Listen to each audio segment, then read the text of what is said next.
La médecine, c'est aussi parfois des prouesses extraordinaires. La preuve avec ce nouvel exploit. Une greffe d'utérus. Ce n'était arrivé qu'une fois en France. C'était en 2019.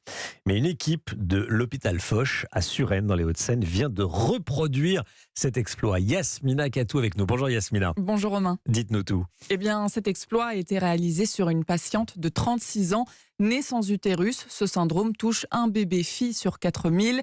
C'est grâce à sa sœur aînée qu'elle a pu bénéficier de la greffe. Il y a un mois, pendant près de 18 heures, l'équipe du professeur Jean-Marc Ayoubi s'est attelée à cette transplantation.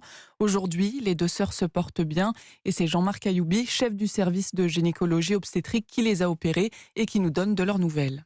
Elles ont eu de suite exactement comme prévu, sans aucune complication, comme n'importe quelle intervention chirurgicale de ce type. Et on le voit régulièrement toutes les semaines pour réaliser tous les examens de surveillance. Et puis, on peut dire que tout est OK, que tout est bon et que tout a réussi le jour où elle aura son bébé entre les bras. Et c'est dans 6 mois que les premiers essais bébés débuteront en fécondation in vitro. Et il y a de l'espoir. En 2019, la première opération de ce type en France a été un grand succès.